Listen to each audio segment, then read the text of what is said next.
வணக்கம் நண்பர்கள். நாம் இன்றைக்கி இந்த வீடியோவில் என்ன ஒரு முக்கியமான தகவலை பற்றி தெரிஞ்சுக்கொள்ள போகிறோம் அப்படின்னு சொல்லிட்டு பார்த்தீங்கன்னா, தவிக தலைவர் விஜய் மற்றும் அவருடைய மனைவியான சங்கீதா விஜய் வந்து செங்கல்பட்டு குடும்ப நல நீதிமன்றத்தில் கொடுத்துருக்குற அந்த விவாகரத்து மனு ஆரம்பத்திலிருந்தே பெரிய சர்ச்சையை கிளப்பிட்டு வந்திருக்குது. இதுக்கு காரணம் தவிக தலைவர் தன்னுடைய அரசியல் நடவடிக்கைகளை கிட்டத்தட்ட எடுக்க ஆரம்பித்து 6 மாதங்களுக்கு மேலே ஆனதுனால அவருடைய கட்சியோட ப்ராக்ரஸ் வந்து நாளுக்கு நாள் அசுர வேகத்தில் வளர்ந்துட்டுருக்குது. இதுக்கு வந்து இதனால் எல்லா தலைவர்களும் அவருடைய அந்த பர்சனல் லைஃப் ஆகட்டும், இப்போ கட்சியோட அந்த லைஃப் ஆகட்டும் ரொம்பவும் பர்சனலாக நோட் பண்ணிகிட்ருக்கிறாங்க. அவரே வந்து நிறைய மேடைகளை என்ன சொல்லியிருக்காரு அப்படின்னு சொல்லிட்டு பார்த்தீங்கன்னா, என்னுடைய முழு எய்மே இன்றைக்கி ஆளுங்கட்சியில் இருக்கிற திமுகவை அகற்றதை தவிர வேறு எதுவுமே கிடையாது. அதுக்காக நீங்கள் எல்லாருமே என் கூட சேர்ந்து போராடணும் அப்படிங்கிற மாதிரி சொல்லியிருந்தாங்க. இந்த மாதிரி ஒரு நேரத்தில் அவங்களுக்கு டிவோர்ஸ் வந்து இஷ்யூ அப்படிங்கிறது ஒரு பெரிய விஷயமா இருக்குது. அதை பற்றி மகளிர் தின விழாவில் என்ன சொல்லியிருந்தார் அப்படின்னு சொல்லிட்டு பார்த்தீங்கன்னா, இப்போ வந்து நாட்டில் நடக்கிற பிரச்சனைகளை கம்பேர் பண்ணும்போது என்னுடைய லைஃப்பில் நடந்திருக்கிற இந்த பிரச்சனைகள்லாம் அவ்வளோ ஒர்த்து கிடையாது. தயவுசெய்து நீங்கள் அதுக்காக ஹர்ட் ஆகாதீங்க. நீங்கள் ஹர்ட் ஆகிறது எனக்கு கண்கூடாக தெரியுது. ஆனால் இப்போ நாம் ரொம்பவும் ஒரு அவேராக இருக்க வேண்டிய சுச்சுவேஷன். ஏன்னா 2026 தேர்தலை எதிர்கொள்கிறதுக்கு நீங்களாம் என் கூட வந்து மன வலிமையோடு நிற்கணும். இந்த டைமில் நாம் வந்து உடஞ்சி போகக்கூடாது. யாருடைய தேவையில்லாத கேள்விகளுக்கும் பதில் சொல்லணும் அப்படிங்கிற கட்டாயம் நமக்கு கிடையாது.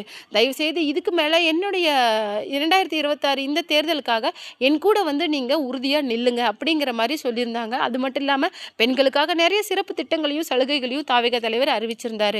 இந்த நிலைமையில தான் அவங்களுடைய மனைவி 2வது மனு தாக்கலை கோர்ட்டில் பண்ணினது இன்னும் பெரிய சர்ச்சையை ஏற்படுத்தியிருக்கு. அதில் என்ன சொல்லியிருக்காங்க அப்படின்னு சொல்லிட்டு பார்த்தீங்கன்னா, நீலாங்கரை வீட்டில் தன்னையும் தன்னுடைய குழந்தைங்களையும் போலீஸ் பாதுகாப்போட தங்க அனுமதிக்கணும் அப்படின்னு சொல்லிட்டு கோர்ட்டில் வந்து ஒரு மனு சப்மிட் பண்ணியிருக்காங்க. அதுக்கு வந்து என்ன சொல்லியிருக்காங்க அப்படின்னு சொல்லிட்டு பார்த்தீங்கன்னா, அந்த வீட்டில் என்ன தங்குறதுக்கு வந்து அவருடைய வக்கீல் தரப்பு வந்து மிரட்டுறாங்க அப்படிங்கிற மாதிரியும், அது மட்டும் இல்லாமல் அந்த வீட்டில் எனக்கு தங்குறதுக்கு எல்லா உரிமையும் இருக்குது, ஏன்னா அந்த வீட்டில் எனக்கு சம உரிமை இருக்குது அப்படிங்கிற மாதிரியும் சங்கீதா விஜய் வந்து சொல்லியிருக்காங்க. இது வந்து பல விதத்தில் சர்ச்சையை ஏற்படுத்திட்டு இருக்குது.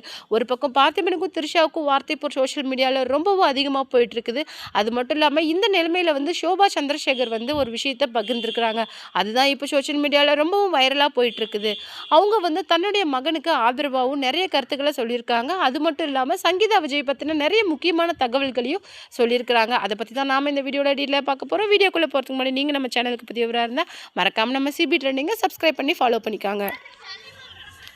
தாவேகா தலைவர் விஜய் மற்றும் அவருடைய மனைவி சங்கீதா விஜயை பற்றின ஒரு முக்கியமான தகவலை தான் ஷோபா சந்திரசேகர் வந்து ஷேர் பண்ணியிருக்காங்க. அதை பற்றி தான் நாம் இந்த வீடியோவில் பார்க்க போகிறோம். அவங்க என்ன சொல்லியிருக்காங்க அப்படின்னு சொல்லிட்டு பார்த்தீங்கன்னா, அவங்க சங்கீதா விஜய் வந்து இந்த மனுவை தாக்கல் பண்ணும்போதே ஷோபா சந்திரசேகர் வந்து என்ன சொல்லியிருந்தாங்க அப்படின்னு சொல்லிட்டு பார்த்தீங்கன்னா, இப்போ வந்து விஜயோட மனநிலை எப்படி இருக்கும் அப்படிங்கிறத என்னால் புரிஞ்சுக்க முடியுது. நீ எங்கே இருக்கிற விஜய்? நீ நல்லா இருக்கியா? நீ சாப்பிட்டியா? நீ டைமுக்கு உன்னுடைய சாப்பாடை எடுத்துக்கிறியா? நீ எப்படி இருக்க அப்படின்னு சொல்லிட்டு எனக்கு ரொம்ப கவலையாக இருக்குது. ஒரு முறை நீ கண்டிப்பாக வீட்டுக்கு வரணும். ஏன்னா அம்மாவுக்கும் உன் ஞாபகமாகவே இருக்குது. இப்போ வந்து உனக்கு வந்து ஒரு அரவணைப்பு தேவை. தயவுசெய்து நீ அம்மா கிட்ட ஒரு தடவை திரும்பி வா. உன்னை பார்க்கணும் போல் எனக்கு இருக்குது அப்படிங்கிற மாதிரி சொல்லியிருக்காங்க. இதிலிருந்தே ரொம்பவும் பிஸியாக இருக்காரு அப்படிங்கிறத நம்மளால் புரிஞ்சுக்க முடியுது. அவர் எந்த அளவுக்கு பிஸியாக இருந்தால் தன்னுடைய வீட்டுக்கே அவர் போகாத மாதிரி இருப்பார். அவர் வந்து ஃபஸ்ட்டில் வரும்போதே என்ன சொல்லிட்டு வந்தார் அப்படின்னு சொல்லிட்டு பார்த்தீங்கன்னா, நான் வந்து இப்போ வந்து வர்றது முழுக்க முழுக்க உங்களுக்காக தான். நான் வந்து என்னை கொண்டு போய் உச்சாணி கொம்பில் ஏற்றி வச்ச உங்களுக்கு நான் ஏதாவது திரும்ப செய்யணும் அப்படிங்கிற ஒரே காரணத்துக்காக தான் எல்லாத்தையும் விட்டுட்டு நான் இன்றைக்கி அரசியலுக்கு வந்திருக்கிறேன். நான் இந்த விஷயத்தை முடிவெடுக்கிறதுக்கு கிட்டத்தட்ட எனக்கு 6 மாதங்களுக்கு மேலே ஆச்சு. ஆனால் நான் முடிவு எடுத்துகிட்டு உள்ளே வந்ததுக்கப்புறம் ஒரு நாளும் நான் எடுத்த முடிவை பற்றி யோசித்தது கிடையாது. ஸோ வந்து நான் முழுக்க முழுக்க உங்களுக்கு உழைக்க தயாராகிட்டேன். நீங்களும் என் கூட சேர்ந்து உழைக்க ஆரம்பிங்க. ஏன்னா இந்த 2026 எலெக்ஷன் அப்படிங்கிறது ரொம்பவும் முக்கியமான ஒரு விஷயம். நாம் கண்ணை அயர்ந்த நேரத்தில் கூட அது நம்ம கையை விட்டு போயிடும். தயவுசெய்து வேறு எந்த விஷயத்துலையும் டைவர்ட் ஆகாத என் கூட ஸ்ட்ராங்காக நில்லுங்க. நீங்கள் எனக்காக நிறைய ஹர்ட் ஆகுறீங்க, நிறைய பதில் சொல்கிறீங்க அப்படிங்கிறது எனக்கு தெரியுது. தயவுசெய்து ப்ளீஸ் அந்த மாதிரி விஷயங்களுக்கு நீங்கள் இடம் கொடுக்காதீங்க. ஏன்னா 2026 எலெக்ஷன் அப்படிங்கிறது நம்மளுடைய லாஸ்ட் சான்ஸ். இந்த சான்ஸை நம்ம எந்த அளவுக்கு யூட்டிலைஸ் பண்ணிக்கிறோம் அப்படிங்கிறத பொறுத்து தான் நம்மளுடைய ஃப்யூச்சர் வந்து இருக்க போகுது. என் கூட ஸ்ட்ராங்காக நில்லுங்க. அது மட்டும் கிடையாது, இந்த 2026 எலெக்ஷனுக்காக நிறைய வேலைகளை நாம் பண்ண வேண்டியது இருக்குது. நிறைய பேர் உங்களை டைவர்ட் பண்ணுறதுக்காக நிறைய விஷயங்களை பண்ணுவாங்க. ஆனால் அதுக்காகலாம் நீங்கள் சோர்ந்து போயிடாதீங்க. நான் என்ன சொல்கிறேன் அப்படிங்கிறத தயவுசெய்து கொஞ்சம் நல்லா யோசிச்சு பாருங்கள். என்னுடைய வாழ்க்கையை பொறுத்த வரைக்கும் இப்போ நான் பண்ணிகிட்டு இருக்கிற விஷயம் மட்டும்தான் முக்கியமே தவிர பாஸ்ட்டை பற்றி நான் ஃபீல் பண்ணுறதில்ல. அந்த லைஃப் வந்து ஒர்த்தும் கிடையாது அப்படிங்கிற மாதிரி சொல்லியிருக்காங்க. அது பல்வேறு தரப்பில் சர்ச்சையை ஏற்படுத்தியிருக்குது. ஈவன் ஜேசன் சஞ்சய் கூட அந்த விஷயத்துக்காக ஒரு பதிவை போட்டிருந்தாரு.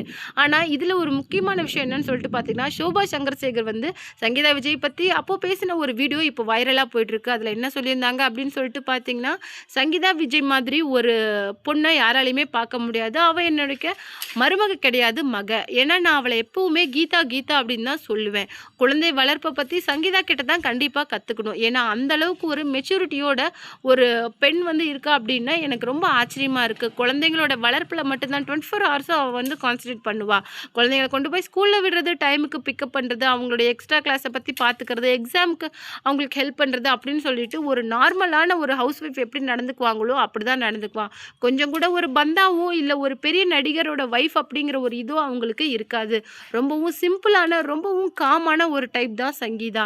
சங்கீதாவை நான் எப்போவுமே கீதா அப்படின்னு தான் சொல்லுவேன். ஈவன் குழந்தைங்க எங்கள் வீட்டுக்கு ஹாலிடேஸ்க்கு வந்தால் கூட நம்ம ஏதாவது அவங்களுக்கு சாக்லேட் கொடுத்தா அம்மாவை தான் திரும்பி பார்ப்பாங்க.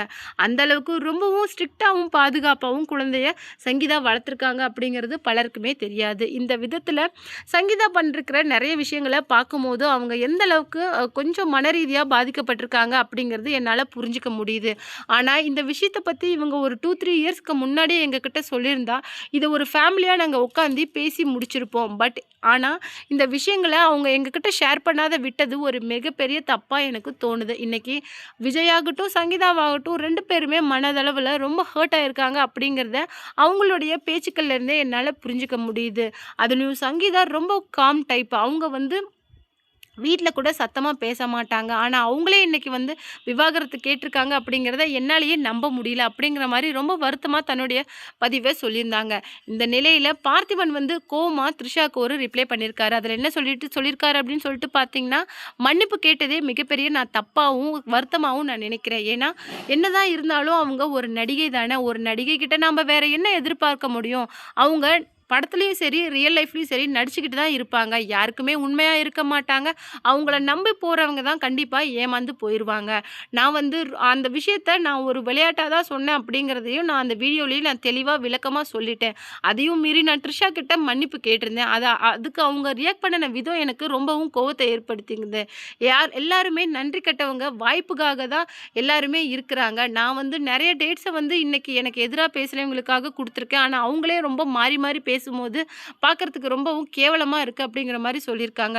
அதுக்கு பார்த்திபன் என்ன சொல்லியிருக்காரு அப்படின்னு சொல்லிட்டு பார்த்தீங்கன்னா, யாருடைய தயவுலையும் நான் இன்றைக்கி இந்த நிலைமைக்கு வரல. இதுக்கு முழுக்க முழுக்க காரணம் என்னுடைய உழைப்பு மற்றும் சாக்ரிஃபைஸ் தான் அப்படிங்கிற மாதிரி சொல்லியிருக்காங்க. ஒருத்தரை நம்பி நான் இந்த நிலைமையில் நான் இன்றைக்கி நிற்கலை அப்படிங்கிற மாதிரி சொல்லியிருக்காங்க. யாரை நம்பி நான் போகணுங்கிற அவசியம் எனக்கு கிடையாது. எந்த இடத்துல என்னை கொண்டு போய் விட்டாலும் என்னால் மறுபடியும் முளைச்சி வர முடியும். அந்த திறமை என்கிட்ட இருக்குது. யாரும் என்னை தேவையில்லாத சீண்டி பார்க்க வேணாம். ஒரு 40 வயசு ஆன நடிகை தான் நீ ஒரு 3வது மனுஷி தான். அது மட்டும் இல்லாமல் சங்கீதா விஜய்க்கு டிவோர்ஸ் கிடைக்கிற வரைக்கும் அவங்க தான் விஜயோட ஃபர்ஸ்ட் வைஃப் அப்படிங்கிறத நீ மறந்துடாத அப்படிங்கிறதையும் வார்ன் பண்ணுற மாதிரி சொல்லியிருக்காரு.